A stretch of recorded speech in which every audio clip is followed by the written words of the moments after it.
ମୋ ନାଁ ହେଲା କବି ଶ୍ରୀ ମଧୁସୂଦନ ଗେରୁ, ଅଲଣା କବି, ଜାତି ମାଟି ବଂଶ। ବ୍ରହ୍ମା ବିଷ୍ଣୁ ମହେଶ୍ୱରଙ୍କ କବିତା।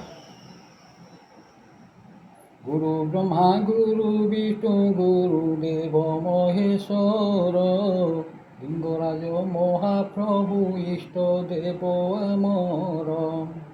ମାଟି ବଂଶ କବି ଜଣେ ଲେଖୁଛି କବିତା ତୁମର, ବାସୁଦେବ ବିଦ୍ୟାବନ୍ତ ଆଦ୍ୟ ଗୁରୁବର।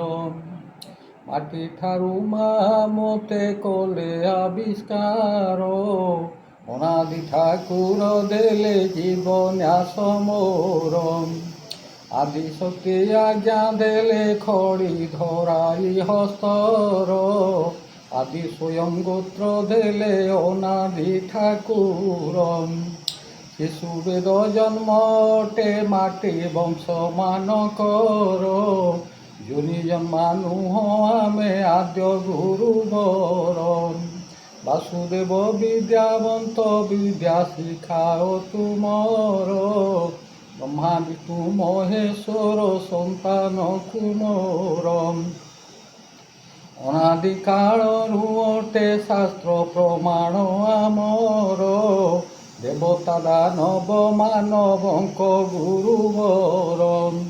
ଗୁରୁ ନିନ୍ଦା କରୁଛନ୍ତି ମାଟି ବଂଶ ମାନଙ୍କର, ଆଦି ଅନାଦି ଠାକୁର କୋଟି କୋଟି ନମସ୍କାର। ମୋଗଲ ଶାସନ କାଳରୁ ହେଲୁ ନାରଖାର, ବ୍ରିଟିଶ ଶାସନ ଦେଲା ବହୁ ଦଣ୍ଡ ବିଧାନ ଆମର। ସ୍ୱାଧୀନ ଦେଶରେ ନାହିଁ ଆଜି ଆମ ଅଧିକାର, ମାଟି ବଂଶ ଭାଇମାନେ ନହୁ ଅକାତର। ଚାଷ ବେପାର ମଜୁରୀ ଜୀବିକା ଆମର, ଆମ କଥା ଶୁଣ ଟିକେ ବିଜେପି ସରକାର। ପ୍ରାଥମିକ ବିଦ୍ୟାଳୟ ନିଯୁକ୍ତି ଆମର, ଦେଶବାସୀଙ୍କି କରୁଛୁ ଗୁହାରି ଆମର। 7 ପଦ କବିତାଟି ଶେଷ ହେଲା ମୋର, ପରିମା ବେପାରୀ ଜଣେ କରୁଛି କବିତା ବେପାର।